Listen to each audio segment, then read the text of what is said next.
like that. So I appreciate you coming down, Joel, and I love our meeting story. And it's so funny, like, I remember you and your face, everything about it, and I totally forgot that story until you reminded me about it this morning.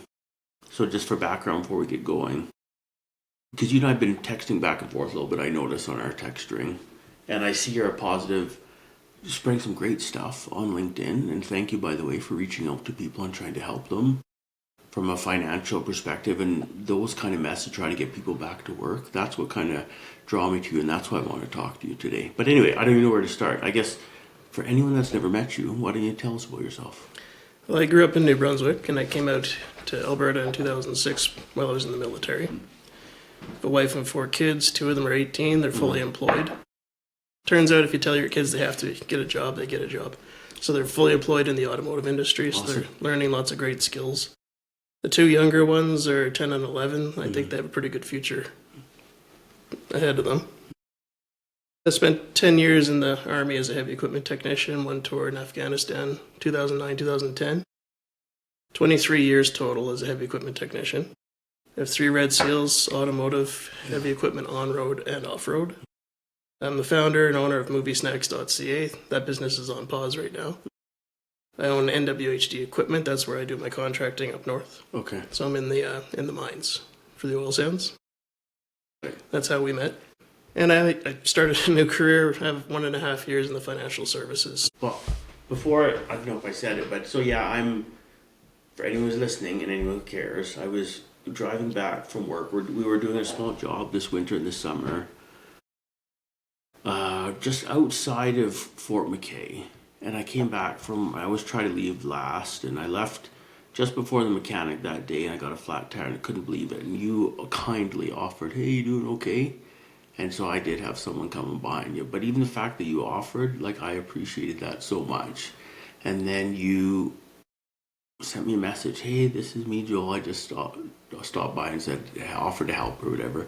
It took me 2 seconds. Well, how the hell did you connect that with LinkedIn and me? And I'm sure I told you my name, but like, I have a fishbowl memory, and I probably wouldn't have made that connection that quick. Yeah, I asked you your name because I said want to make a connection. Yeah. I always need to meet new people, and I found meeting people is partly how you have success in your career. For sure. So I don't know, you could call it selfish, I suppose, but it's I encourage people to meet people, like just meet people, help people, and be positive. And like my life, I'm not religious, but a religious person would say I'm extremely blessed. And part of that is just meeting people and offering to help and that kind of thing. And it's only recently that I've been going the other side and following through and actually trying to connect and build the network. Well, it takes time and sometimes effort to build those relationships, because sometimes people, for whatever reason, aren't always as receptive to it, you know? And I don't know if that's the sometimes cynical world we live in. I'm not too sure, but some people aren't always open to meet new people. But like, I took immediately to heart, like the gesture of you stopping and just checking in on me was definitely appreciated. Well, it's the middle of nowhere. It's a little different, and there are bears around. If it was an extremely busy highway where there's a big risk to being on the side of the road, I'm not a saint, so maybe I wouldn't have stopped there. But this is different. It's the middle of nowhere. It's a smaller community, like I hear you say all the time on your podcast, and it's more of a small town. So it's like, okay, well, I'm in a small town, so let's stop and help everybody. That feeling to help people and build relationships and meet new people, is that one of the things that drew you into the military, or how did that start? War movies, propaganda, you'd say. Okay. That always I always had a strong sense of duty and honor, and I wanted to contribute to the freedoms that we have. So I really bought into the idea of being on a big team that's fighting obvious evil. It was easy to spot the evil with World War II and Korea. And then through the scouting program, it's basically what existed before cadets, right? So we had, our scouting group was like a little paramilitary organization. It was great. That's where I learned how to shoot and, all the campcraft stuff. So it was just a natural thing for me to have a military career, so I spent about 10 years doing that. Did you come from a military family or anything? No, not at all. Really? No. Have your kids ever asked you about it and thought about pursuing it themselves? Yeah, my daughter was getting ready for it until she met a boy. Because she realized she'd be taken away from where she is to go train, and I think she values that relationship more than a military career at the moment anyway. That's funny. I don't know how many people think about it as a career, but even my eldest son, who graduated from a geomatics engineering kind of survey program at SAIT, it's a 2-year program, and they did a lot of drones, so he has a drone license. And it surprised me, he brought it up. He said, Dad, yeah, if there's a program I'm, flirting with potentially, you have to sign up for, I think he said 3 or 4 years. Yeah. That first contract's 3 or 4, depending on the trade. Yeah, but he said, you know what, I could do what I want, which I like these drones. I already got my license, my advanced license. He goes, I'd like to keep doing it. He goes, the money isn't necessarily as great as what I could be getting elsewhere. But he said, I think it would be a good experience. You join for the adventure. Yeah. Or out of a sense of duty, like civic duty, right? Yeah. So it's, you're not going to make much money. Like, I know people have been in 20 years and they're just barely cracking that 100,000 mark. Yeah. And I was saying before, 100,000 is the new 50,000. These are 20-year people at the master warrant officer level, and they're just cracking 100,000. Where the RCMP first year now, they make 112. I could be wrong, but I spoke with one. Plus or minus, yeah. Yeah, and it's a shame how low they pay our military members for what they do. Like, it's not right. Like, that's something that needs to be addressed. Like, I know there's other stuff. I mean, we talked about just before you walked in, Joel. Like, there's so many mental health issues in our industry and just our community. And, I'm not saying it's a solution, but I guarantee you, if people have meaningful work where they feel they're contributing every day and have a sense of purpose to get out of bed and help a team or whatever, and by the way, pay their bills, keep a roof over the head, feed the kids, a lot of those things become more manageable when those basic needs are covered. So when you talk about the military and the low rate, why? This is a topic conversation that happens all the time. Why isn't it looked at closer? They'll do what they can get away with, just like any other employer. Yeah. It takes a forward-thinking employer to understand that you need to take care of your people. Mm-hmm. I can't explain it other than they're cheap. Even this latest raise, where I think some of them are getting 23%, they're still way, way behind. It's brutal. Mm-hmm. So basically what they're doing is they're giving you a little bit of money, and the rest of the money where you'd think they should be earning is spent on your training and your travel and whatever housing while you're training. So you're basically paying for yourself. You're paying for your own training. Yeah. So if you see it that way, it makes it a little bit more tolerable, because you say, okay, I'm paying for my training and then I'm going to leave. Well, that's what Summit was describing. So whatever the hitch was, your commitment, again, I can't remember, there's 3 or 4 years. And he's like, well, but in that 3 or 4 years, look at the training I would get, the life experience, not just professionally, but personally as well. Yeah, it would finish you off. And then he would do that and then go into the private sector from there, but use that as a foundation. Yes, and so my experience there has taught me resilience. It's given me perspective. Mm-hmm. So when you're in Afghanistan and you see it's the poorest country in the world, mm-hmm. and you see extreme poverty, mm-hmm. and you experience cold showers, and you run out of water while you're showering, and you see, grown men crying, carrying their buddies up the ramp mm-hmm. in a casket, it really makes you appreciate what we have here. Mm-hmm. So it's that perspective makes oil field work super easy. Oh, for sure. Right, because you've come from so much worse. Yeah. That when you are finally financially rewarded for what you're doing, mm-hmm. and you see everybody else around you miserable, mm-hmm. and you're just like, oh, I know. Life's great. Yeah. But again, it's all about perspective, and most people are never in that position to have that perspective because they've never been really forced outside their comfort zone. Yeah, and they look at the Joneses and what they're doing in the holiday trailer and the camp lot, and mm-hmm. they want to go on trips, and their wife wants to go on trips. Well, Susie went on a trip. Why can't we go on a nice trip? We really need to take the kids to Disneyland and all this kind of stuff. Yeah. And it's just, it adds up. Mm-hmm. You don't realize how damaging it is to your relationship, mm-hmm. because your finances are getting destroyed mm-hmm. doing all these things. It's good to do. It's okay to do 1 or 2, but you have to pick what's important to you. So mm-hmm. I've been a single income my whole career. Mm-hmm. We made a lot of sacrifices to make that happen. So we don't have the holiday trailer. We don't have even an annual trip. Like coming down to Calgary last weekend for a convention, that was like Disneyland for my kids. And you might think that that's not a good childhood, but my kids are happy, right? My kids are raised by my wife, which is great, right? So if you want all these things like the boat, the holiday trailer, the lot, the trips, you're making a choice not to raise your own children. Yeah, like the cost isn't just financial. No, and it's not necessarily good for the kids. Now, me being away for half their life is also not the greatest for them. And like one of your questions in the emails, what am I proud of? So something I'm proud of is my kids. I'm proud of my kids for turning out to be good, honest people despite me being away. So with the military, gone at least half the time, in the oil field, gone more than half the time. And they're just good people. I'm sure there's a nod goes to the wife a little bit on this yeah, one. for sure. But that also, like, to the two of us for understanding what's important, for not trying to have everything all at once, so that we are both making sacrifices to make sure that there's someone there to guide them. Joe, I've had this conversation twice, I'm going to say, in the last few weeks. One was with Dustin Henderson, pipeline guy, oil and gas, works for Herc Rentals right now, but they made that commitment a long time ago. And again, but they knew it was a commitment before they made it to have the mom at home raise the kids.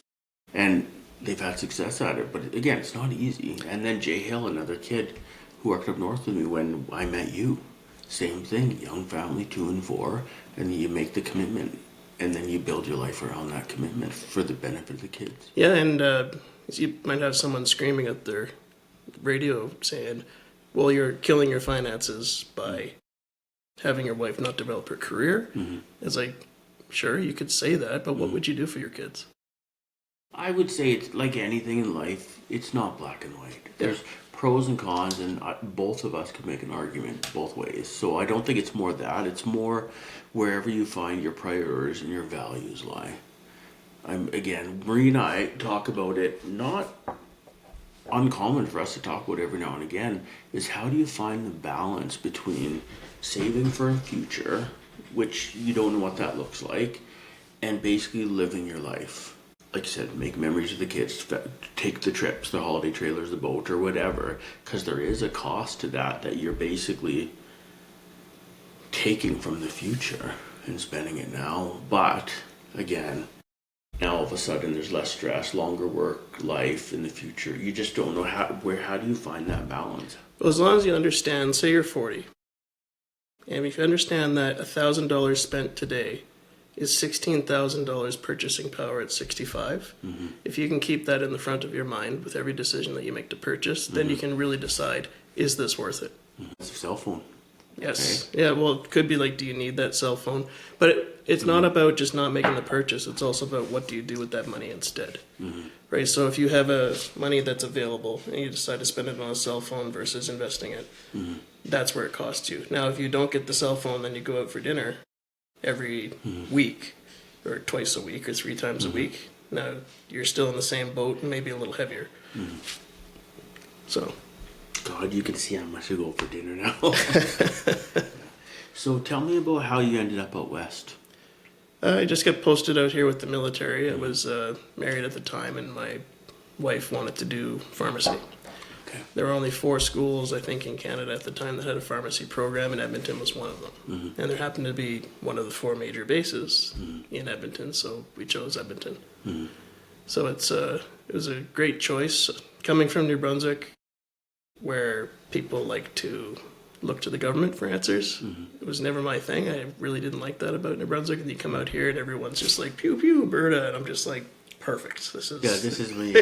Yeah. Well, I tell people all the time, I mean, we're not from here, from Ontario, and up it out here, for some reason, feels comfortable, feels like home. And for some reason, I know this is a general statement, Joel, but I feel like people kind of think like I do. You want to be left alone, get out of my business, don't talk to me. Yeah, get out of my wallet, and let me do my own thing, and I'll talk to you later. And to me, that's Alberta. Yeah, I always call it the least bad jurisdiction, because you see them behave badly through COVID, even here. Not as bad as other jurisdictions. That's why I say it's the least bad, which also makes it the best. Right? So, yeah, I love this area, and I don't want to swear, but the contrarian attitude of the prairies. I love it. Yeah, no, believe me, I fit in, and I think we were talking about Dr. Dennis Modry a little bit, so we had him on the podcast a while ago about the Alberta Prosperity Project. It was a really great conversation. Then we had Tanya there a couple weeks later, and we always talk about Alberta, but like I always try to say, hey, let's not forget about Saskatchewan. Let's not forget about Northeast BC. Yeah. Like these are all our same brothers and sisters, same mindset, same interest in minimal government, definitely industry. You know, I never want to forget them too, because they're part of our family. Yeah, it seems the cities are more government looking. Like people in cities often don't have a lot of experience to keep them grounded. Mm-hmm. And they're, I come from a 4,000 people community. Mm-hmm. I live in a rural area now, and the more connected you are to where food comes from mm-hmm. and what it takes to survive, and you spend time thinking about how people used to live, mm-hmm. like they spent all of their time trying to create food. If you've ever tried to keep a garden, mm-hmm. especially if you do it organically, it's just brutally difficult to produce food, right? So I think being connected to that a bit more makes you a little grounded in reality, instead of being up in the clouds about worrying about everyone else's business, when you realize that prosperity starts at the home, in the home. Mm-hmm. I'd love it if you'd meet my younger brother Kenny and his wife Jess. So they live outside of a small town called Heisler, near Forsberg. Again, I don't even know if these qualify as hamlets. Like they're tiny. Yeah. But so that's what they've been trying to do for the past 3 or 4 years. So they've been out there 4 years, basically to be self-contained. And they, notwithstanding butter, because they tried making that, and that's just a total pain in the ass, not worth it. Yeah. But everything else, they got the canning down, the meat and the dairy and everything. Yeah. They just love it, and they find such joy and fulfillment. At any moment, they could turn the taps off, and they'll be okay. Yeah, well, we're living the millennial dream right now. Like, we have the hobby farm, we have goats, mm-hmm. we had sheep, we had a cow and a calf, mm-hmm. chickens. That's why I say, like, my life is blessed, right? Mm-hmm. So everything that people strive to have, we have it. And it teaches you just how nearly impossible it is to do. Mm-hmm. So even with the sheep, we only have, I say only, but we only have 20 acres, and most of it is wooded. Mm-hmm. You try to feed those sheep through the winter without having a connection to someone that has hay. Yeah.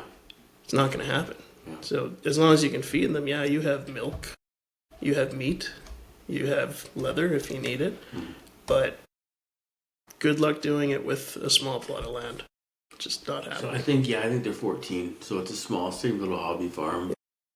They got their 50 chickens or whatever. Yeah. They sell the eggs to the local community, and I think they're looking at buying more because they can't quite keep up. But between all the canning and baking, and they're part of now the community. A lot of buying and selling, and lots of trading, and lots of bartering. Like they just said, they just feel just right at home. And my wife's from Edmonton, mm-hmm. and she's grew up in Edmonton, in the city, mm-hmm. and not everyone who moves to the country can make it, but she, we're in the city, and she starts to feel like mm-hmm. hedged in, and it's like there's too many people here. I'm like, good. Yeah. We turned you into a country girl. So are her folks still in Edmonton?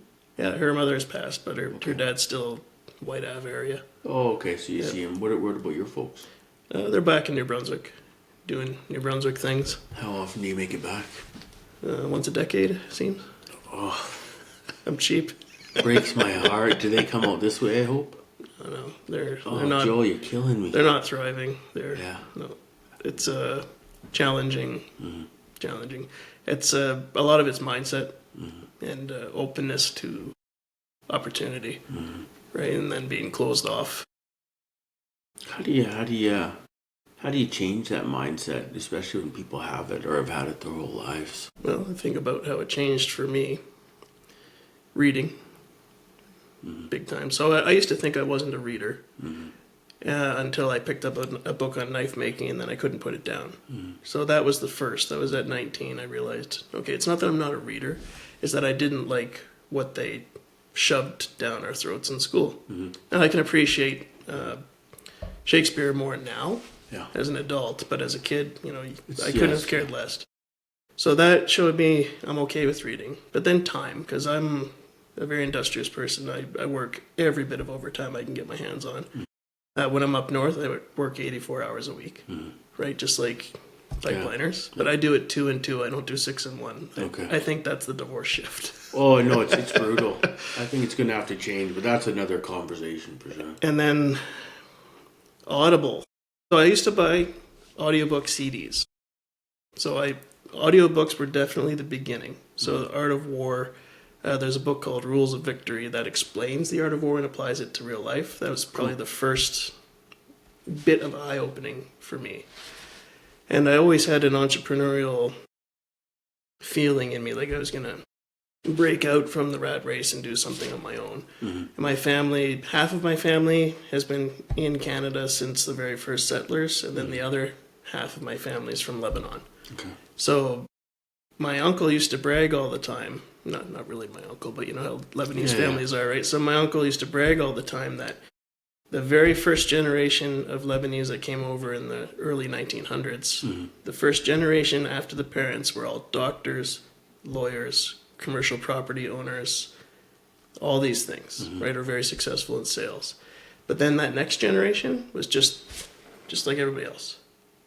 So what I find happens, and I still see it happen today, is when an immigrant comes to Canada, the attitude is, I didn't leave my home, my land, my family, my friends, and give up everything to clean a house here because my credentials are no good for you to sit on your ass and do nothing. So that's where the tiger bomb comes from. That this is like, you will succeed. You're going to become a doctor. Yeah. So it's not the Lebanese thing or a China thing or an Indian thing. It's an immigrant thing. Yeah. Right. So I didn't leave everything behind for you to be just a lazy slob. So that's why the first generation immigrants are always so successful, because they have that pressure. But we're all soft now. Being North Americans, everything's so good. There's no pressure. It's so good, yeah. Yeah. So we think, I want to give my kids a better life, but it's toxic empathy. Like we often give our kids too good of a life. So my kids, remember I said they're fully employed at 18 in the automotive industry. I said, well, if the immigrants can do it, why can't I? So that was another bit of me opening up, right, to saying people need to experience some hardship.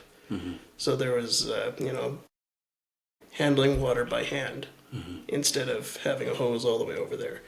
There is making the kids do all the animal work, right? Teaching them, so that when they land in the workplace, now they're not quite, farm kids where, you know how farm people that grew up on farms are like phenomenal workers. Oh, great! A bunch of great pipeliners too.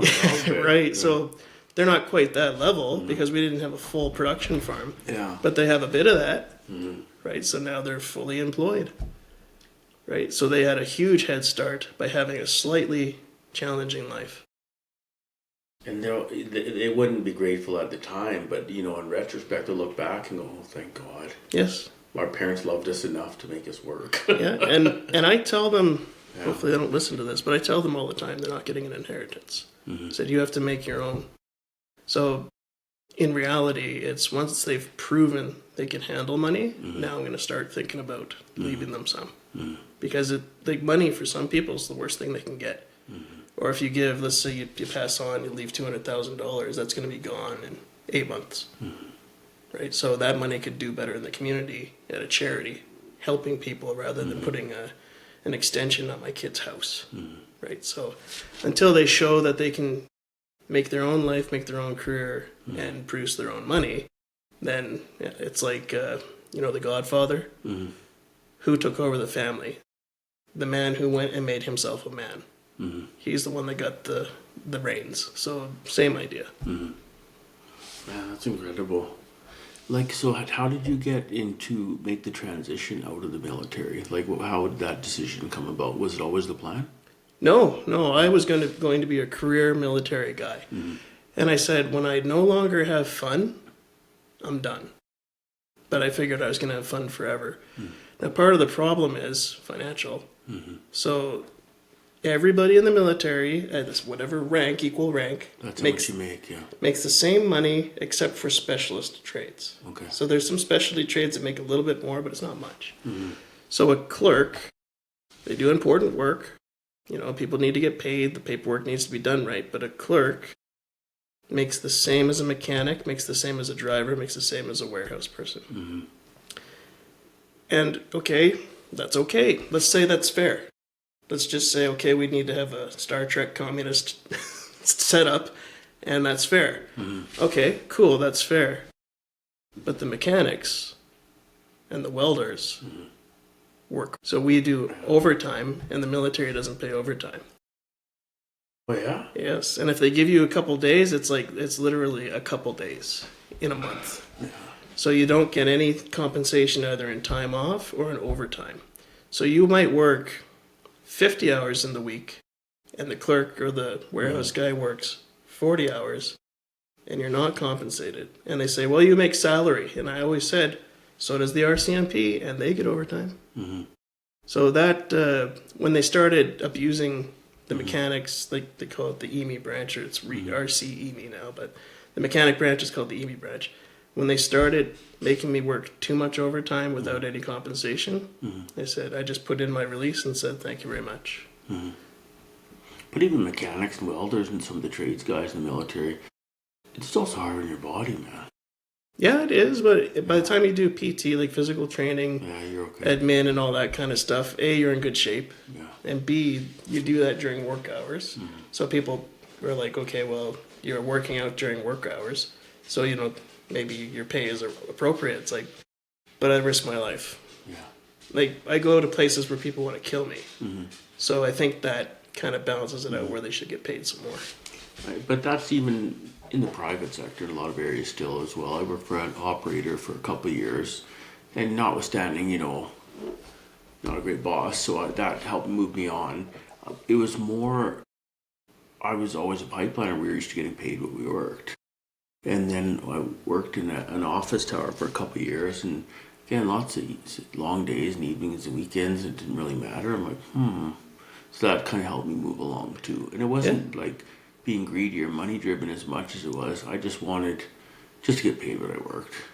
Yeah, and depending on your salary, it could be okay to work the odd weekend, right? But if you're, you're looking at someone that makes the exact same money, who's doing the same job, or roughly the same job, but you work 20-30% more than them, that becomes an issue.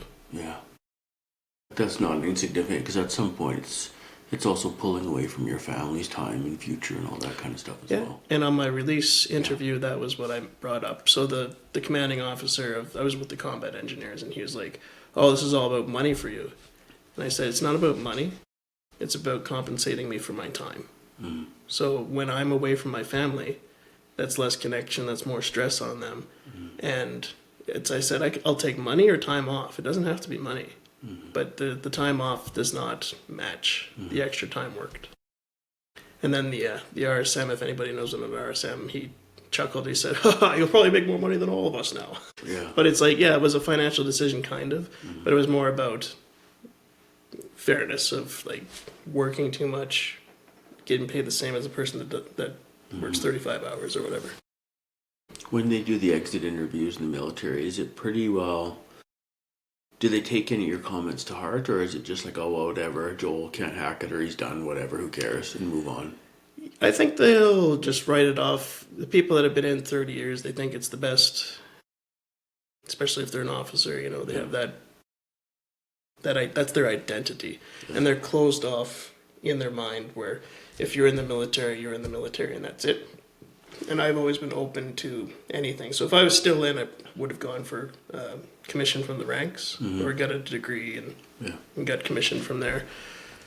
But I think they're largely closed-minded, not all of them, but the ones that I dealt with, especially in the exit interview, were just completely closed off, and it's just an insult to the organization that anybody would want to leave. And it's like, well, up north in the oil sands, they're going to be facing the same thing. Because it used to be 10 years ago, it used to be very well worth your time to go up there because you'd be flush with cash. But since wages and rates have stagnated, so even my contracting rates have stagnated, they're going to find it more and more difficult to hang on to people. So I have 23 years as a mechanic. Yeah. That's a lot of knowledge and skill and experience, and I know how the oil sands work, and I know their safety, and I know all that kind of stuff. We are exiting. Like right now, so here, I'll do this now. So I'm exiting the oil sands. Don't worry, I have pants on. Just stripping off my coveralls here. No, I love it. So we're all exiting the oil sands, especially the experienced guys. And it's not that, so I'm switching over to the financial world. I have peaceofmindcoverage.ca. That's my new venture that I'm doing, helping people out with finances. I made more last year, part-time, doing that than I ever made in the military. I do 10 to 15 hours a week helping people with their finances, and I make more than a journeyman in the military, even today's rates. So are you trying to help people, show them a system or a different way? It's all tailored to each person. So it's not like a cookie cutter approach. It's about their values and their current situation. So they could be in a point where they need to do a consumer proposal.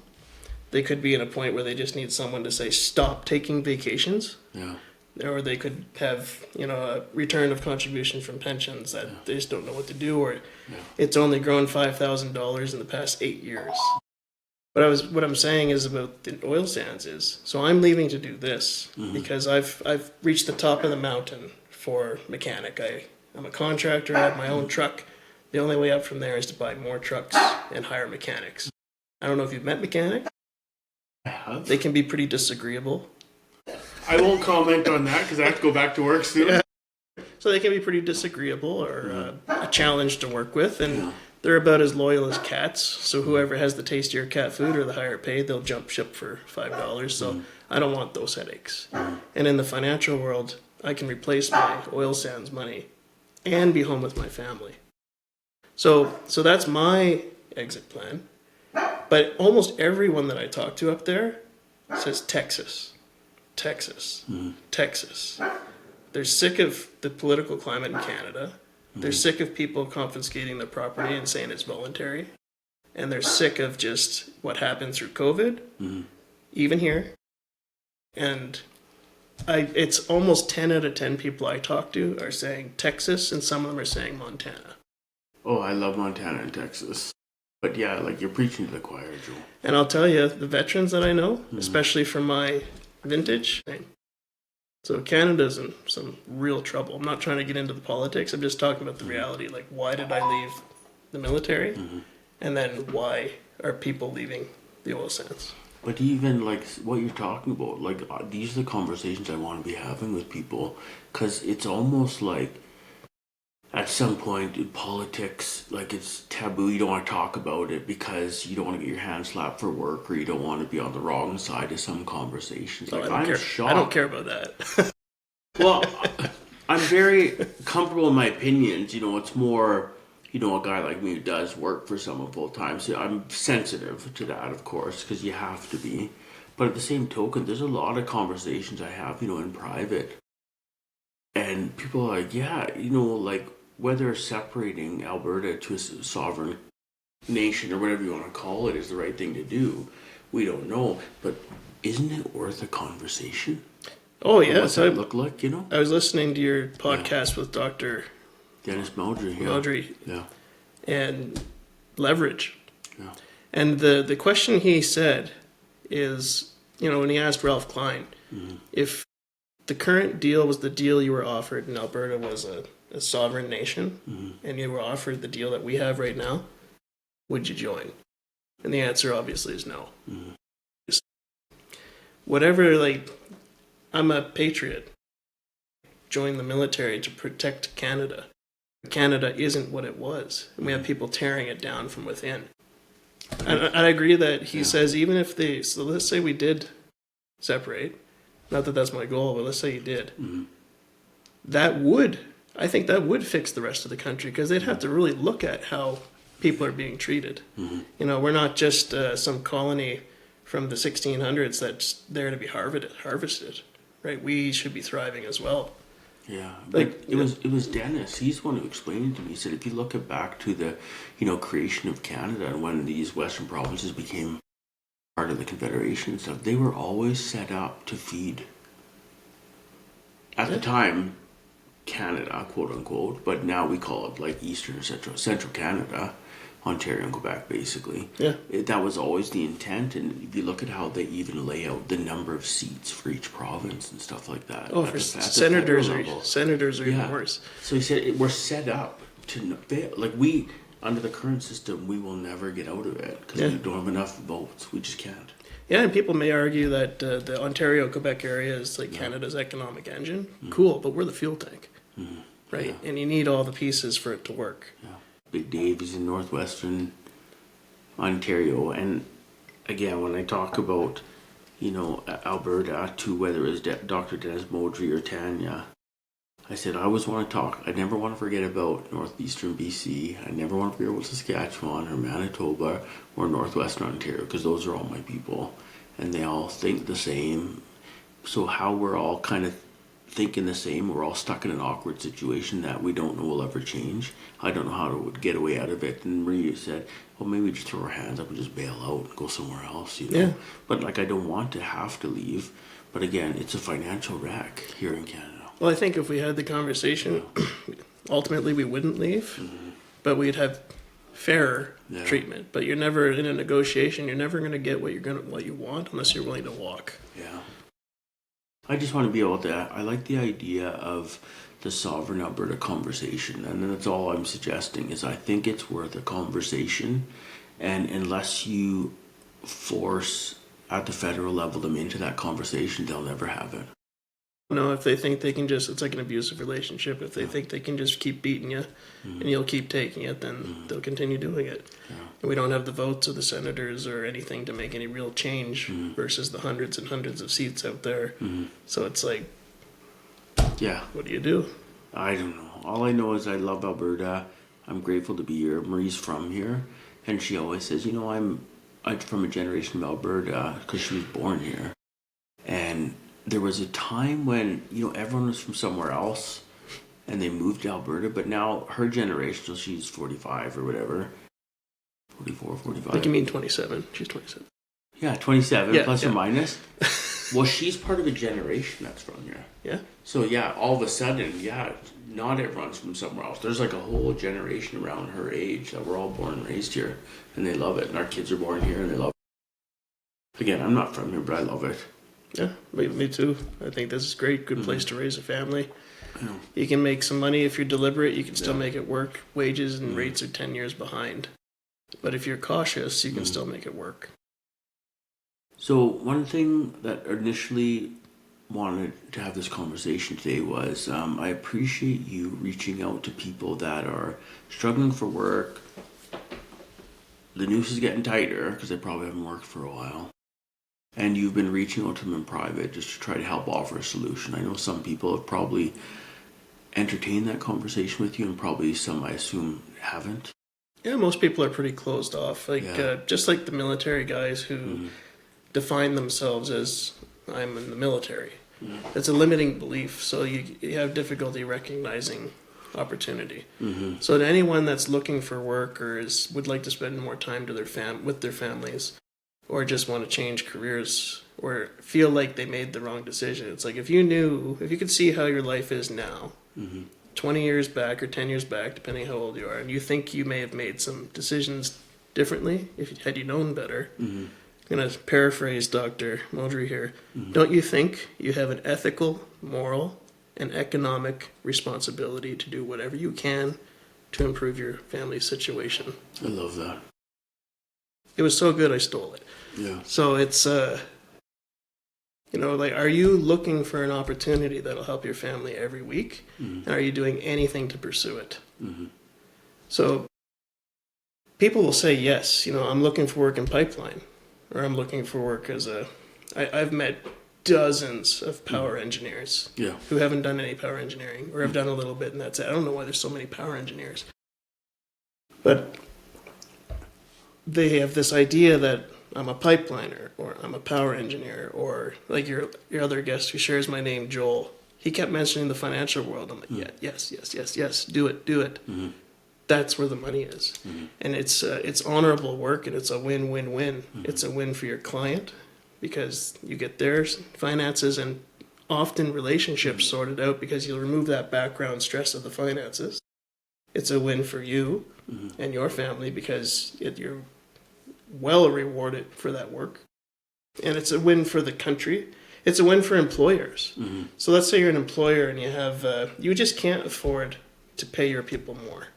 Wouldn't it make sense to bring in someone to teach your workforce about money so they don't feel that pinch? Because if they're not feeling that pinch, they're not going to jump ship. Yeah. Right? So if they feel like they're thriving, they feel like they can make ends meet, they're no longer paycheck to paycheck, they're not going to look at that dollar an hour across the road and leave. So you can reduce your turnover just by bringing somebody in so you can educate your workforce on how to handle the money they have. And I see people, they make $250,000 a year, or the household makes even $300,000 a year. And they're just barely getting Paycheck to paycheck. They don't know where all the money goes. They've never worked with someone to figure out their financial independence number. They've never worked with anyone to be deliberate with investing. And every 6 years, you kick that can down the road, you cut your wealth in half. But when you talk to people, like, how do you broach the conversation of, like, we all find identity. If you do the same career for long enough, whether it's military or pipeline or it doesn't matter, like, we do develop that as part of our identity. How do you get people to change their perspective? Well, your identity should be that you are, let's say you're a family man. You are the provider for your family. That should be your identity. And whatever that looks like, that's just what you do. It's not who you are. So it's a lot of fun. You say all the time you love your career. I love being a heavy equipment technician. There's guys up there that say, I never want my kid to be a mechanic because, it's work or whatever, and it's hard and it's cold and it's miserable. But I come from that different perspective, so it's like I've seen worse, right? If all 4 of my kids became heavy equipment mechanics, it would be high fives all around. It's a phenomenal occupation. A mechanic can do anything but dance. If you think about, I need a roof. Yeah, I could do that, or I need my tiles need to be redone in the bathroom. Yeah, I could do that too, right? I've repaired my furnace, I've repaired my dryer. I've saved myself tens of thousands of dollars just from having the skills that you get as a mechanic. But even like if you look at the world of AI and how it's penetrated all the different industries, and we haven't even seen the impact of it yet in That's general. exciting. But like if I look at all like the heavy equipment, like even the heavy haul rock trucks, which were used to be had an operator behind them. Well, guess what? A lot of them are automated now, but they still need mechanics. Yes, they need even more mechanics. Yeah, they need even more mechanics. So I'm seeing that. I don't know if I'm right, but I'm seeing the rental industry of that equipment. If anyone doesn't know, Suncor, Syncrude, all those guys, they rent a lot of the gear, and they hire a lot of people to do it. But Suncor just bought 27 autonomous ready Komatsu trucks. So what's going to happen to the rentals? Right, so even if those rental companies flop or go under, well, now Suncor needs 50 more mechanics. Right, so anyway, it's a phenomenal trade. Where was I going? I don't know. But, I really enjoy what I do, so I'm not running, that's where I was going. I'm not running away from that occupation. I'm running to my family. I like that. Right? So how do I do that? How do I make that up north money and see my family? And I stumbled upon it because I'm a contractor. I got into the insurance world, and then it turns out when you have a life insurance license, you can do investing. Well, isn't that great? Because I've been investing for 13 years with my own money. And before I started in the financial world, I would never shut up about investing because it's so exciting to be able to double your money every 6 years. It's just, when you see it grow, you're just like, whoa. And you do the calculation out to retirement age, and it's like, so when I retire, I'm going to have today's purchasing power of $225,000 a year without touching the principal. You know how much that makes me smile? What a pension. You build your own pension.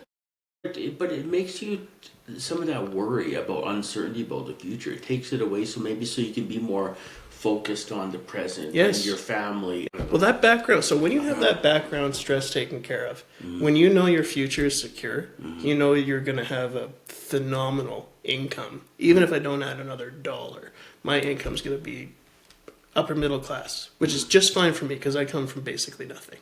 So I know how to live very frugally, but I'm going to have it very comfortable. It's like, I need a new truck? No problem. I'll go buy a new truck, right? Don't do that, by the way. When you're retired, don't do that. But I could. Train of thought derailed. Yes, that background noise. So that, knowing that, seeing the calculations, seeing the growth, understanding how money works, which almost no one does, that allows me to take a chance. So I started moviesnacks.ca, right? And even if it collapses and destroys itself and I can't put another dollar away for retirement, I know how to grow money. So it's like, it's worth the risk. But even like the effort to go and create a new business, like there's still an educational component, which I'm sure you enjoyed as well, and there's value. Oh, yes. So right now, so Movie Snacks is on hold. I'm probably $140,000 that I have to pay off from that. That's more than a doctorate, I believe, for education. Maybe about the same. Yeah. But I've learned firsthand more about business than I ever could have going to school for it. So I didn't learn some of the finer points in an MBA or anything like that, but the hands-on hiring people, unfortunately had to fire a couple of people, had to shut the business down due to violence in the location. So the business itself was good, but the location was so violent nobody wanted to go there with the open drug use because we tolerate open drug use. Remember I said I don't tolerate unemployment in my home and my kids have a job. Now, as a society, we tolerate open drug use and addicted people destroying our communities. So it's like, okay, well, how can I ask someone to, like, I was paying over nearly $60,000 a year for that location for employees out of my own pocket. How can I ask someone to even work for that much when there's such a risk to them? So, I come from the oil field. I'm always thinking about safety. For sure. And it's like, it's just not worth the risk. For them, I don't want to be away for work and get the phone call that my employee's in the hospital, right? So I made the decision to shut it down. I'll reopen somewhere else. It'll rise up like the phoenix, and I'm a sucker for punishment, so I'll gladly put money into that. As an entrepreneur, I think you have to have that innate resilience, otherwise you won't make it. Oh yeah, that's what you get the most out of military is resilience. As long as you can incorporate what you've experienced into your personality. I've always been a positive person. So as long as you can, it doesn't wreck you. Like there's guys that have a terrible experience, they see their buddies die and stuff like that, or they lose a leg, or some die. But I made it out unscathed, fortunately. I was never tested in battle. I was on an operation, but when I was out, nothing happened. I was the guy in back, they call it a gib. I was in the back of the armored recovery vehicle with a machine gun that fires 308 bullets, and it had a grenade launcher and a grenade that was stuck in its package, and I was like, well, I have the machine gun, that's good enough for me. Anyway, resilience, that'll really build your resilience when you spend some time in the military. So it's not the money that's the value, it's the resilience. So I don't define myself as a military person. There's plenty of people in the world like Thomas Sowell. He spent time in the Marines. Does anybody really know that? No, because he doesn't define himself by his military service, or even President Eisenhower or whoever. He was a general in the war, but he didn't define himself as that, right? So if you can reinvent yourself, that's great. And the path that I took, going back a little bit, is Audible. I don't have any shares in Audible, just so people know, but remember I said I didn't have time because I'm so busy? Audible made it so that the time I spend driving is where I can start learning.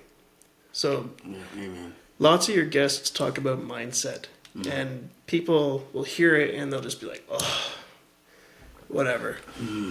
It's not whatever.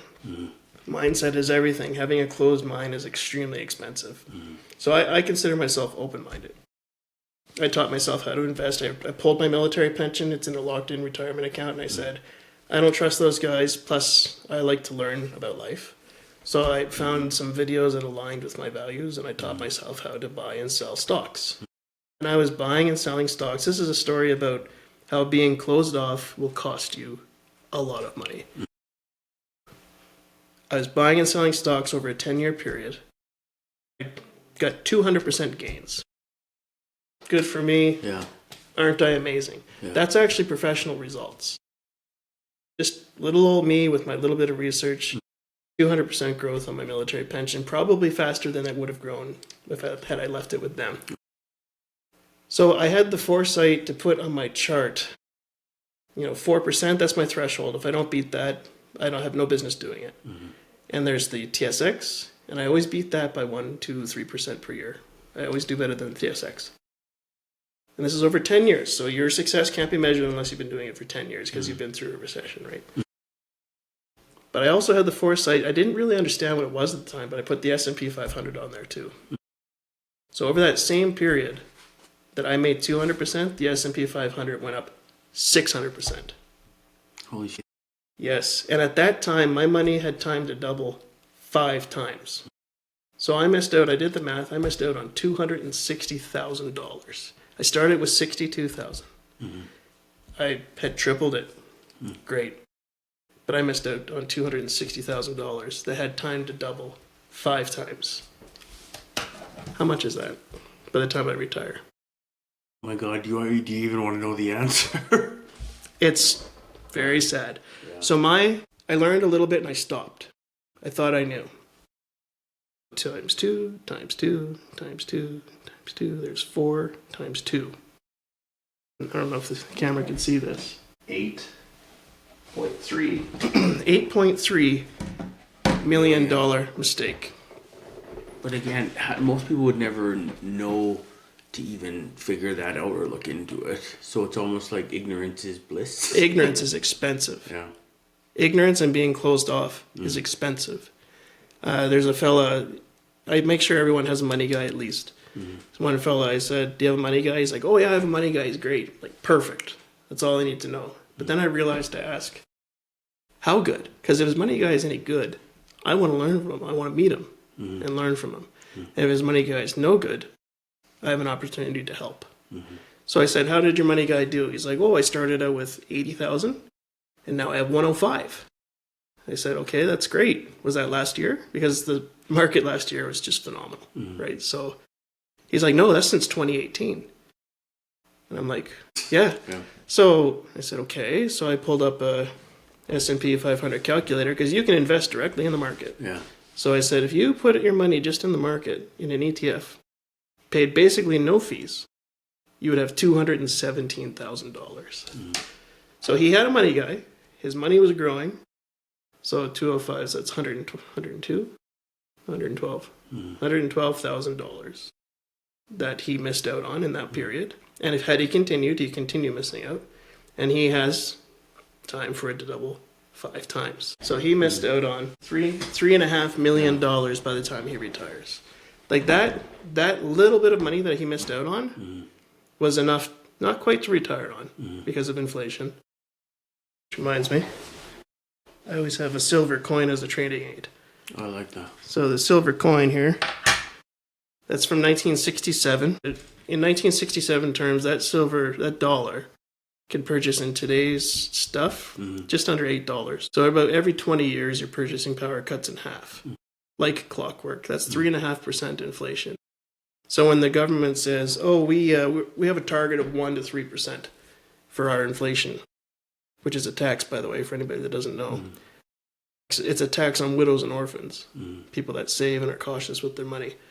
3.5% per year, that's 20 years and 6 months. Every 20 years and 6 months, your purchasing power cuts in half. Because that's the real inflation rate. Go back 72 years, average inflation rate is 3.5%, because you get lunatics pumping, like money machine go burr.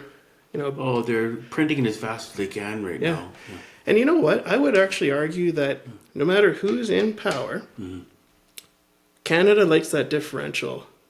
Canada's addicted to a 73-cent dollar. So when money machine go burr in the US, it also goes burr in Canada. The difference is where it's spent.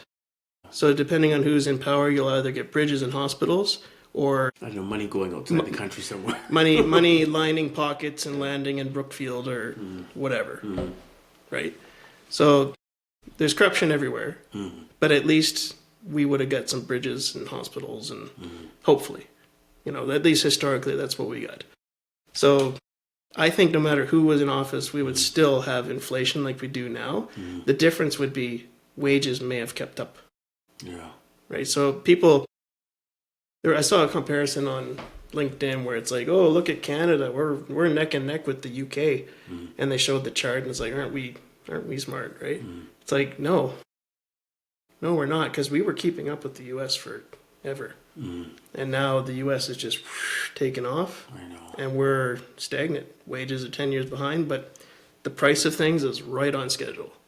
So that's why so many people are struggling.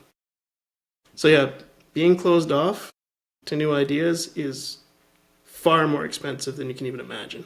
I would say, like, even choosing to surround yourself with open mindsets and other people and good positive support of people that are maybe on a similar type mission as yourself to have a better life. It's good to surround yourself with those people too. People who do nothing want you to do nothing with them. So you may have to change your circle if you want to improve your mindset. And it's really good to program the algorithm. So Instagram, I used to never have Instagram, but I got it for business. And all there was a bunch of shaking behinds and all kinds of stuff because they're like, oh, it's a man, so they would just feed me that stuff, right? So one by one, I'd click not interested, not interested, not interested. Something else men my age like a lot is mindset and business. For sure. So my Instagram feed, when you go to the search function, there's not one bikini in it. You can program it this way just by clicking not interested and subscribing to things that are good for you. So my feed is full of comedy because I love comedy, family, and business mindset improvement. It's extremely powerful. If you can get your Instagram off of sports, sports is a distraction. They're fun. They're whatever. You delete every gambling thing you see. Get rid of all the sports, or maybe sports is your comedy. So maybe you keep the sports because it's nice watching athletes doing incredible things like highlights, right? So maybe sports is your comedy, but I would say have no more than one distraction because comedy is good for the soul, I think. So I have comedy, mindset, family. I like that. Oh, it's life-changing. So that's how you start to open up. It's going to sound like nonsense when you start hearing positive people and people that are like, you might need to change your circle of friends. You're like, well, why would I do that? They're my friends. Because they're bad for you.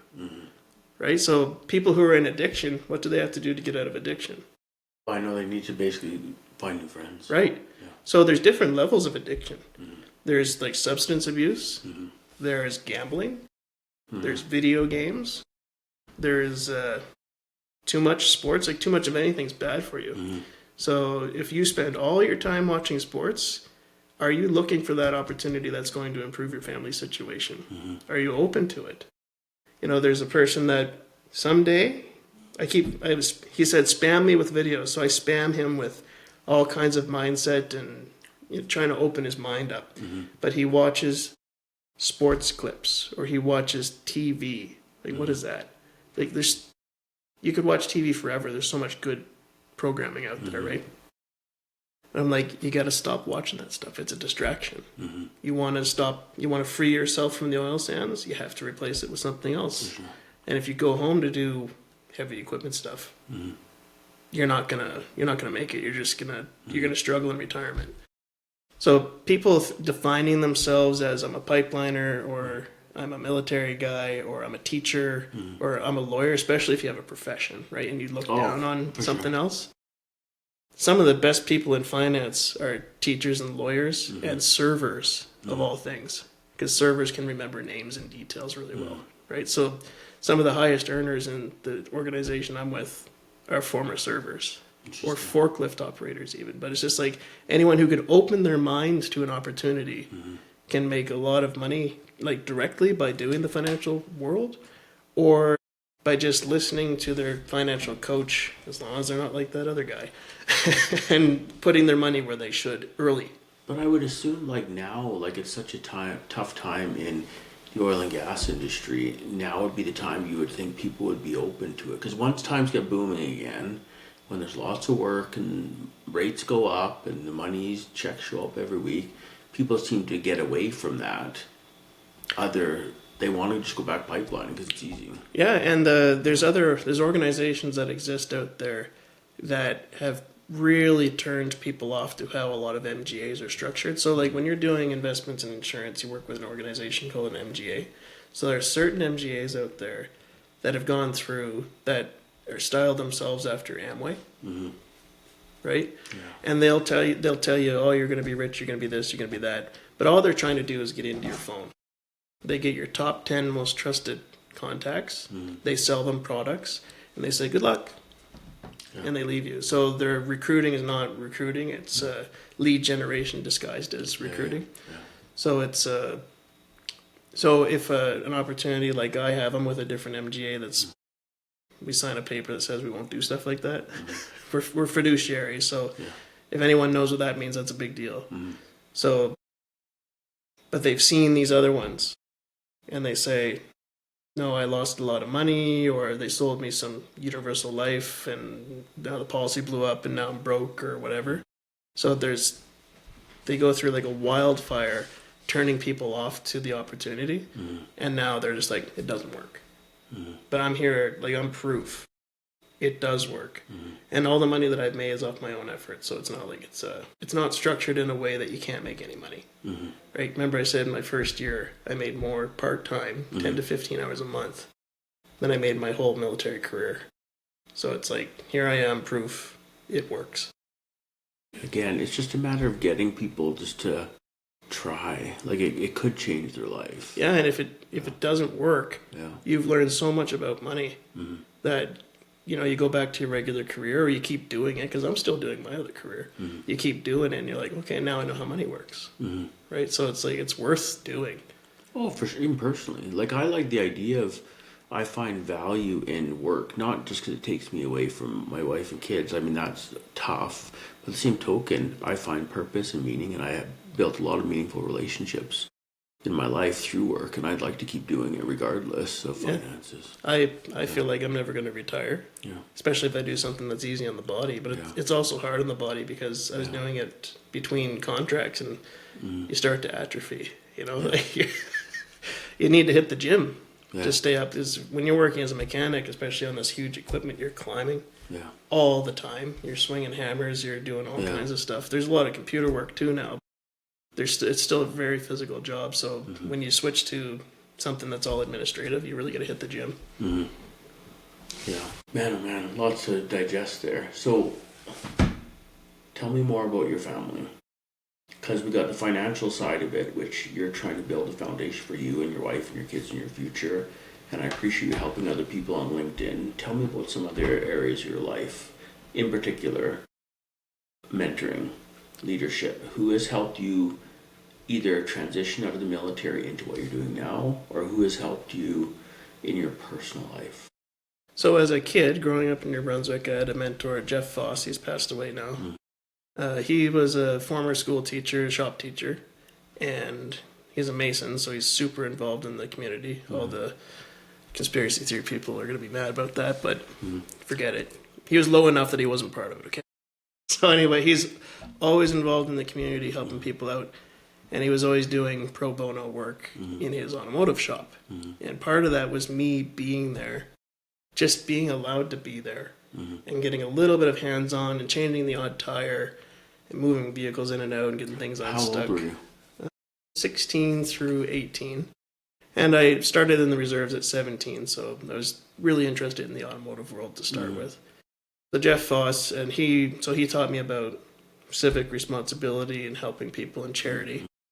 And when I started moviesnacks.ca, Nigel Beattie, he's of Mary Brown's fame. He used to be the CEO of Mary Brown's. Oh, interesting. I met him through a veteran, like an official mentorship program. So I got paired up with him, and he helped me start up a food business. And I was like, that's wild. Yeah, that's great. So when I'm doing this, I'm like, is this normal? Like, and he's just like, oh yeah, that's totally normal. That's good. It's not normal at all. Yeah, no, but it was to have him as a mentor was not normal. But for sure, when I was setting up different aspects of my business, I'm like, is it normal to do this? And he's like, oh yeah, everybody does that. It's okay. But just having that voice to say, no, you're good. It's good.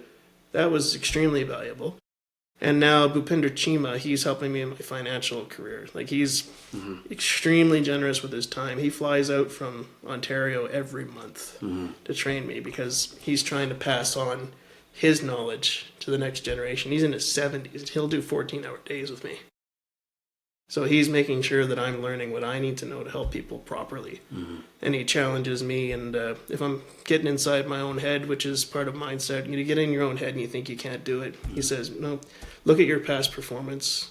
You absolutely can't do it. I'm like, yeah, you're right. I can do this. And it's never that I have the imposter syndrome that everyone talks about. My anxiety comes from, am I doing what's the absolute best for my clients? Am I missing something because I don't know something? Right. So I'm always checking in where it's like, hey, what about this? And he's like, no, you got it. So just him being there to pass on all that knowledge that's like mentoring. It does come naturally to some people. Some people are just that's just who they are. Well, I've offered mentoring through the union. I'm an OE 955 member still. Don't tell them I'm contracting now. But, I'm still a member there, and I've said to the executive, I'm like, if you have anyone that needs mentoring in their career, I'm here. If you have anyone fresh from the military who needs mentoring, but it's no one's ever followed through on it. But I have one person through the Rotary Club, so I volunteer with the Rotary Club, and someone approached me and said, hey, can you hire this guy? I said, I'm not in a position to hire anybody, but I can mentor him through his career. Yeah. I can show him how to get up to multiple six figures in a mechanic career way faster than I did. He could do it in 5 years if he's willing to do what's recommended, right? Yeah. So he could get up to multiple six figures within 5 years. So think about that. Think of an 18-year-old kid 5 years later. And I know the financial side, so instead of him pissing all his money up the wall like we all do for a decade, he could I could say, well, take what you would have put into a degree, $100,000, into investing, and and I'll show projections of how much he'll have. Just do that and then keep doing it. And you're just going to thrive. You'll be able to afford a house. You were saying earlier before we were on here, our kids are screwed. It's like, no, our kids are screwed if they did what we did. Yeah, exactly. So if they're deliberate, they're willing to work, especially if they're willing to work with their hands, they can blow the doors right off us. Oh, like I'm such an advocate of the trades in general. And I always, when people talk about them, even a lot of oil and gas guys who are looking for work and struggling, whether they're an operator or a lab or whatever they are, I said, you know what? Look at other industries, because right now, even in Alberta, like the construction, like residential and commercial construction is blowing up. Yeah. So yeah, there's nothing in the oil and gas sector, but you know what? A lot of those skill sets are transferable. Oh yeah, and it's just like military and mechanic is so transferable to entrepreneurship. So you think of a mechanic, what am I doing all day? I'm running into roadblock after roadblock after roadblock after roadblock. I'm looking up information. I'm looking up specifications. I'm looking up how systems work. Like half my job is research. Half my job is getting over impossible problems to get over with no information, getting things to work with very limited resources. Like, tell me that's not entrepreneurship. No, for sure. Right? So I always resisted calling myself an entrepreneur, but now that I always said the threshold was if I'm paying my mortgage with a company where the employees are producing the money, then I'm an entrepreneur. But I dialed that back a little bit, where if I'm helping people and they're using my business to pay their rent. Oh, I like that. So now I do consider myself an entrepreneur because I'm going a little easy on myself, right?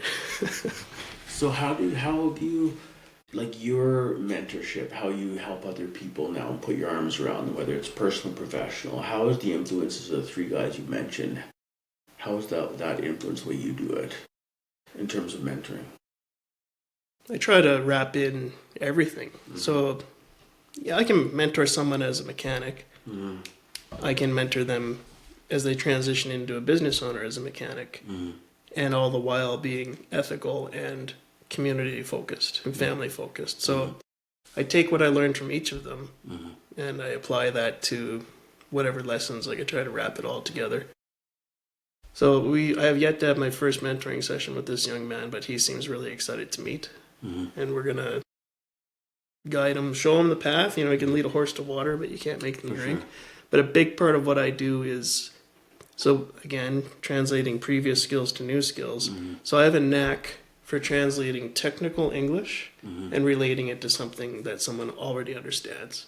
I do the same thing with finances and the same thing with life. So if someone's just not getting the concept, I can say, well, you know how this in your life is? And they say, yeah. It's like, well, think of this concept as that and this other concept as something else. And then the light goes off and it's like that, right? So how do you make the world better is you make people better. So you show them the good path. You say, here's how you do it, and here's why you want to. Because if they have a goal, then they'll strive for that goal. So some of my clients, they were delinquent. They wouldn't pay their debts. They'd had stuff in collections. And I said, I know it's fun to mess with the creditor because they were parasites, but you did agree to pay this money. And since you're not paying this money, it's hitting your credit. And now when you go to renew your mortgage, you're going to pay more anyway. So you're going to pay it one way or another. You're not, it's fun, it's funny, it's whatever. But you are going to pay, and that's taking money away from your family. The next day, he paid off all his delinquent accounts. So tell me that's good, not good for his family. Yeah, for sure. Right. So you give people a goal and a reason to go for that goal. It's like a cat. You have a cat ever? A cat will lay there and do nothing. But if the cat sees a bird or a fly, that cat is up and it's going for that bird or fly. Yeah. Right? So you have to have something they're interested in to get them to move. So not to say people are cats, but sometimes they are. So you have to give them a reason to move. Like, that phone's not going to move unless I give it a reason to move.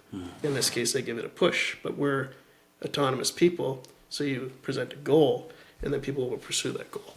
Do you have success with different age groups? I ask that question because I find as I get older, I do find myself becoming a little bit more risk averse. Yeah, I find it so I was just working with someone in their 50s. You're 51 now? So I was working with someone in their 50s, and he's like, I got to start investing, I got to do this, I got to do that because I got nothing. Yeah.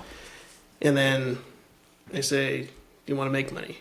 You say, absolutely. It's like, okay, you're going to have to open yourself up to some risk. And there's products for people that don't like risk too, right? So there's products that you can reset the guaranteed amount. So if you were to pass away, you get that guaranteed amount even if the market goes down. So there's ways of dealing with that risk, but opening people up to risk or new ideas is a big part of the job. So I use the skill of relating something in their existing life to help them understand the new concept. And once people understand, so people are risk averse when they're afraid. And people are afraid when they don't know. So by teaching people, you can help mitigate the risk or the perceived risk. And that helps them to be more comfortable in taking a risk. It's like things are risky. Things are more risky when you don't understand them. For sure. So you can mitigate that risk by bringing understanding to people. Yeah. And the understanding too is also, again, if you're trying to explain a better way to someone who has no exposure to it, it's just as simple as they don't know. But again, I'm guilty as anyone. Like, if I don't understand something, it's easier to stick with the path of least resistance. That's probably why a lot of people stay in the same careers as long as they do. Oh, for sure. Like, it's, I couldn't imagine starting over. Like, I had planned to be an engineer. But once you get a family and you're responsible and there's one income, and you want your kids raised by, the couple, engineer falls off the table. Right? It just happens that the financial world pays enough that I can have a dual career where I don't have to give up my main source of income until I build up my book of business, and then it starts to pay. And then it's like, okay, well, now I can live off of X number of dollars a month. So now I can say bye-bye to this. I love it, but I love my family more. Right? So I can say goodbye to this, and I can do this full time, and I can volunteer more in the community, and then I can tinker in my garage, which is something I've wanted to do forever. Which shows you I do love what I do. Yeah. But I'd love to tinker on my own gear whenever I want. But I just work so much. I sold all my projects. When I started moviesnacks.ca, I said, okay, it's time to focus. Sold all my projects because I was never going to make the time for them. It's not until I have enough cash flow that I don't have to go out and physically earn. It's not until I get to that point that I can actually do my projects that I want to do. I wonder how old are your kids? 2 of them are 18, so it's a blended family. Yeah. And then the younger 2 are 10 and 11. So I wonder how your life will change too when the kids are out of the equation. When I say out of the equation, they'll always be around, potentially grandkids, all that kind of stuff, but even out of the home. Because once you become empty nesters, that's what Marie and I are looking at right now, and we're not looking forward to it. Not because we don't have a great relationship with each other. We love spending time together. Yeah. But like we miss the heck out of those kids. And I wonder how your life will change. So how many kids do you have? 3. 3? Yeah. When one of them's gone, how do you feel? Does the house feel full? The first one was easy because he moved about 15 minutes away to live with grandma and grandpa, still in town, to help them with the snow and the lawn and be closer to school. Easy. So there was no real, we didn't feel that one hard. But when the next one left, he went to school to go in Victoria, and I remember dropping him off for September. So this would be a couple of Septembers ago when he started his first year. And I remember giving him a hug in the residence. We're all moved in, and just, hey, man, Trek, I love you. I'm so proud of you. And we start crying. So, and that's when it hit me for sure. And then, and just this summer, Journey decided to go to school in Calgary, not Edmonton. So otherwise, she would have been gone too. Yeah. So with 4 kids, if you have 2 kids missing, your house feels empty. There's still 2 kids there. They might be the most rambunctious kids. Yeah. But when 2 kids are gone, your house feels so empty. Yeah. So my hope is that since our kids are a bit spread out, by the time the 2 youngest ones move out, we'll have a batch of grandkids, right? And then by the time those grandkids are kind of off doing their own thing, we'll get another batch of grandkids. Oh, I hope that for you guys. We've already talked about that because we still feel like kids ourselves most days. But Marie said, you don't know what the future holds, but I hope we have the chance to be grandparents one day. Yeah, and like family is a huge thing for us. My daughter said, at least right now, she wants to have a big family. And I'm just like, yes, we need more people in Canada. Freaking right. We need, our population's going to shrink pretty quick here. And our economy keeps expanding. It's really slow right now, but it keeps expanding, so we keep needing more and more people. And people say, oh, well, what about automation? It displaced everyone. It's like, buddy, we used to have operators at the phone company physically making the connections for the phone calls. And we automated that, and we can't automate fast enough. There's just, our economy keeps expanding. We need people. There's people aging out. Man, I'm not worried about automation at all. Not even the slightest. But even when I talked to a friend of mine, he gave me a tour around Curl, and he talked about the autonomous trucks and stuff, and he said it's interesting because it's not just the operator that replaced it. Created a bunch of these little small businesses around it to support this automation. Yeah. And he said it was really interesting to see all these little businesses pop up because they still need to support it. So that operator maybe is not in that seat, but guess what? There's 4 other guys sitting somewhere else now trying to support that. It's interesting. Yeah, there might be even more grader operators. They may eventually automate graders, but you're destroying the trucks because they don't see the big lump or whatever, right? Because if they do, if they slow down too much, production goes down. So now there's going to be more grader operators and dozer operators and all these things. Yeah, there's going to be some displacement where it's and they displaced a whole bunch of welders in automotive manufacturing, but our economy keeps growing, and it's only because of hyper immigration that we have a high unemployment rate and the stagnant economy, right? But generally, it's going to continue to grow, and this storm will pass, and it's going to start growing at a crazy rate again. It's going to be oh man, there's no people. So I'm already at the age where I've gone through it a couple of times now, so I get it. But I do remember the very first time as an adult, again, married, kids, the first time I ever felt that first slow down, and it happened quick, and I was like, oof. Because I wasn't pipelining at the time, but I went back pipelining, kind of pipelined on a big job right through it. So I feel very lucky. But again, I think it was 2015 again. I was like, oh my God. Yeah. And it turned off again. And so now, having gone through it, you're like, oh, the sun does come up the next day, and we're fine. Yeah. You keep voting for the same thing, though. I know. That's, again, another topic altogether. So I just want people to realize it's not about one party or the other. It's about sticking whoever screwed up in the penalty box. So they can sit there and think about what they've been doing. And then when the other one screws up, you put them in the penalty box. We always used to be about kicking the last guys out not about thinking that the next guy's going to be great. And we need to get back to that where it's like, no. You teach future governments how to behave by punishing the existing government, by kicking them out of power, because politicians have one job, stay in power. That's their only job. All of them. But you have to teach them how to behave. But how do you do that? Like, vote them out. Like, we're such, like, it's not a new being divisive in society. Like, this is not a new thing. I think it's just exacerbated by social media, so we're a little bit more aware because it's in our face all the time. But I don't know how to get away from it, because even I've had to stop following a bunch of politics. And I find politics very interesting. Not just from a personal family life perspective, without diminishing it. It's friggin' entertaining, like watching some of the American politics in particular.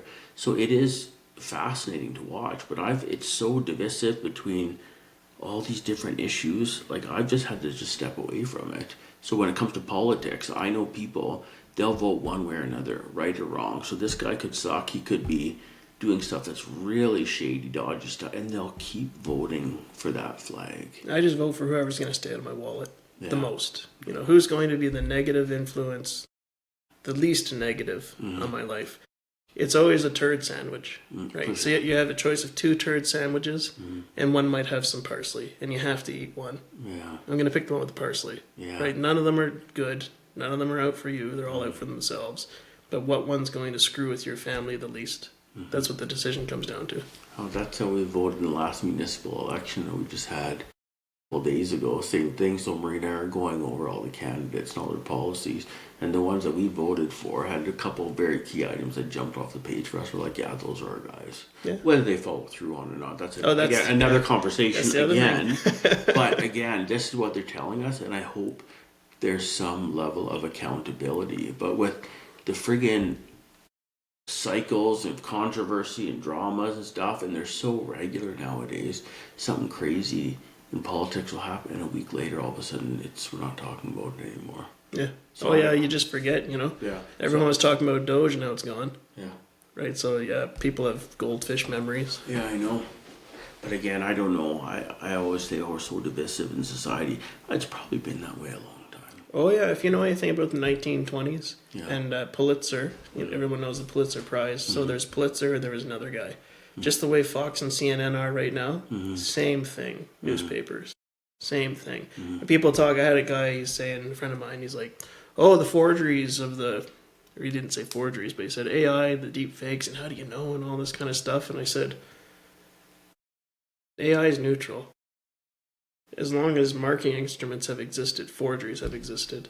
And the difference now is you're going to be able to take that video, plug it into whatever, or a place like YouTube's going to tell you right now, this is a synthetic video. Or you'll be able to feed it into whatever AI service you like today and say, is this a organic real video or is this synthesized? And they'll say it's fake. You'll be able to tell. I was talking to my middle kid Trekker about that because he's in the second year business school in Victoria. And I said, I don't know how AI is going to impact.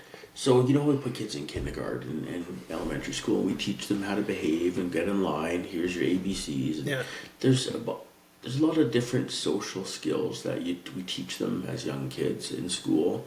Once you get to the university level and they're adults, whatever that looks like, now all of a sudden AI.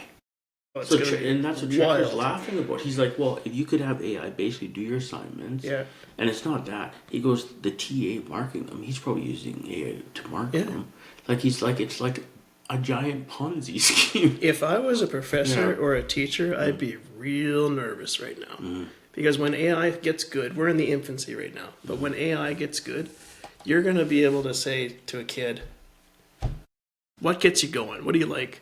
He's going to say, I really like cars, or maybe it's artillery. Maybe they're army obsessed and they just love artillery or tanks or whatever. And you're going to be able to say what your interests are. And the government will probably still dictate what needs to be learned. And AI is going to be able to teach you everything about every subject through the lens of whatever you're interested in. And you're actually going to be engaged. And create a curriculum. Yes. That's structured. Yes. Yeah. Even social studies, which should be renamed history, even that is going to be incorporated. So let's say you're in science and physics and chemistry. It's like, okay, this kid's obsessed with artillery because it's cool. He likes the army or whatever, right?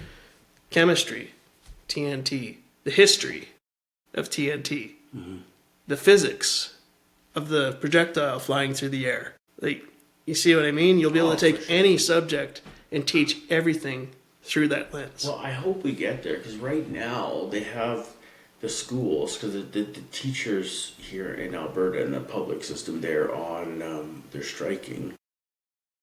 And a big part of it is the class sizes. So I assume the curriculum is based on basically what's the path least resistance for I don't want to say lowest common denominator, but the average. The least amount of work. At least amount of work to accommodate that many number of students and get them through. Well, what I'm not liking about our education system is weaponized weakness. So I went in, my kid was illiterate in grade 7. And we kind of dealt with that one before the weaponized weakness really took off. And then I found out there's another kid who is coming up through illiterate grade 4, had no literacy, no numeracy, nothing. And there's nothing in the report cards to indicate that there's a problem. So I go to the parent-teacher meeting and I said, my child can't read, can't print, can't spell, can't do math. And I understand, he's in 4th grade, but he's in your class. And I just stopped and let that hang in the air. And she was insulted and defensive. And basically, I was very close to getting kicked off the property forever. And I wasn't being aggressive. I just let the discomfort hang. And made her realize that it's like, hey, and she doesn't have a big class. This is not one of those 36 student classes. This is a rural school. And so I'm just like, so what's going on? And there's always the other parents. These other parents, I don't think they exist. Because that exact same excuse is right across the country. I know people all across Canada, and every teacher has the same script. Those other parents, the other parents don't want us to do this. The other parents don't want us to do that. And I say, well, I'm a parent. I want you to hold my kids to a high standard. You have them for most of the day that they're awake. You have them. And you're telling me that I have to do all this work at home. It's like, no. They're taking care of animals. They have things to do. They're in your care for 7 hours a day or whatever it is. You have the opportunity to teach them. And you have the opportunity to communicate to me that there's a problem. But you don't. I'm sure they don't for a good reason, because there are parents out there, like the other parents, who any type of criticism they take personally against their kid. Well, it's a nightmare. Yeah, I straight up tell them that I don't, and I want my kids held to a high standard, and they don't. Yeah. So that tells me that the other parents don't exist, or there's an issue with effort, or the expectations are just not there. Give a dog a good name, right? Give them good expectations. Tell them they're not allowed to be unemployed. And see what happens. I hesitate sometimes sharing this story a little bit, because I don't want anyone to think I'm not supportive of the public education system we have, but I know watching our kids go through it, and unfortunately we didn't have a positive experience, and we had one of our kids had a learning disability. So I remember same thing, probably about grade 4, something like that, 5, and I remember we went into the parent-teacher interviews with the teacher, and she was basically in tears going, this kid basically he shouldn't be in the French program because he's not getting and stuff like that. And then Marie was asking, well, what about his dragon speak and the iPad and all that kind of stuff? And you could see like the deer in the headlights kicked in, and that's when we're like, oh, you've never read his personal performance plan or whatever they call it, where they have special accommodations where there's the province, I think, gives money for all the coded learning disability kids. So the money doesn't go to the kids, it goes to the school to allocate. Yeah. And so we realized, not only did she not read it, so this kid was basically being left to the wolves on his own. So we pulled him out of that. Thankfully, with some support from our friends into a special school that accommodated that. And I cannot tell you how it not just changed his life. We end up putting our other 2 kids in that school at a significant cost, but it changed their life, not just academically, Joel. I think it changed their whole future because they learned, they built friends. They thought, oh, they can. People do support and trust me, and teachers gave it. And there were smaller class sizes, and again, there was definitely a sacrifice. And the reason I hesitate sharing is, I know I'm not an idiot. Not everyone can do that, and not everyone has that as an option. Yeah, and so my kid in grade 7 who was illiterate, no numeracy, no nothing. The only way I found out is I was upset with him using the iPad too much, and I said, write down the rules. Yeah. And he couldn't print, Yeah. he couldn't spell, couldn't do anything. And so I realized since he couldn't read, Raz Kids is the app that fixed it, by the way, and some determination from me. Okay. But the reason he couldn't read, and so he's in school suffering, not being able to understand what the heck's going on because he has no foundation, can barely read, can't write, can't complete the assignments. Again, no feedback on the report card about this. And my first mentor, Jeff Foss, remember he was a shop teacher, a school teacher. He said, this isn't all teachers, but I mean this is a problem that's been around for a long time. The teachers will look to the top third of the class and say, see, that's me. These kids that don't even need the teacher. They take the credit for all the success because about a third of the kids don't need any guidance. They're pushing themselves. They have parents pushing them at home. But, you should guide them and really help them thrive. So the top third, they need a little bit. The middle third, doesn't matter. They're going to succeed and they're going to do whatever they want. And it doesn't matter what you do, they're going to be okay. They'll get through it. You can basically not ignore them, but they don't need the attention. That's society's that middle part. Yeah. Sure, The bottom third, the ones that get ignored, they're the ones that get written off. Where it's like, oh, he's hyper. It's like, is he hyper or is he just a boy? Right? They're problem children or whatever. And these don't represent me. They have bad homes. There's all these excuses to ignore them. And I think, and my mentor said, they're often ignored. So it's the top, maybe not third, but the top students, they need a little guidance, and the bottom third need 80% of the teacher's time, but they don't get it. And he said, so that was back when he was teaching in the 80s, and here we are 40 years later, kind of the same thing going on. Like, I'm sympathetic, though, like, when they talk about some of these class-size conversations, because my kids were part of that. They got to the junior high level, and we could see, again, kind of getting ignored, some bad kid social situations, and the classes were high 30s, and then we put them in a situation again with the help of money and our folks and stuff. All of a sudden, they were in class sizes of 11 and 12. Oh, that's... man, if we could have that... No, wait, with a teacher and an assistant. If we could have that for every student, the teachers might not give up so quick. So they might get bored. The level of support and education and individual attention, come hell or high water, those kids will succeed, even if the teachers are dragging them along. They will make them succeed. But again, I'm not naive. I know not everyone's fortunate enough to have that situation, but it changed not just the kid's life, I think it changed our family's life.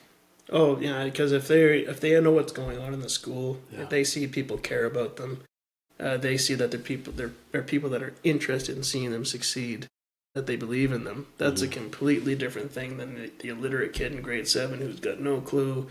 He feels stupid because he can't read. He just wants to hide. Yeah, and his buddies call him stupid because he can't read, or the teacher just shakes their head and walks away because he can't read. It's like, it's not worth it. They were supposed to teach him. This is not my job to teach him to read, right? Don't get me started. Not my job. No, but like I said, I'm a supporter for the public system because that's how our life is set up. But again, it could be great. This Calgary Academy school that we got connected with, it did change our family's life and future, and I talk about it all the time to people. Yeah, and make sure your kids can read. Don't be like me. That was a mistake I made. I looked at the report card and I'm like, meeting expectations. No, that's pencil whipped. He wasn't.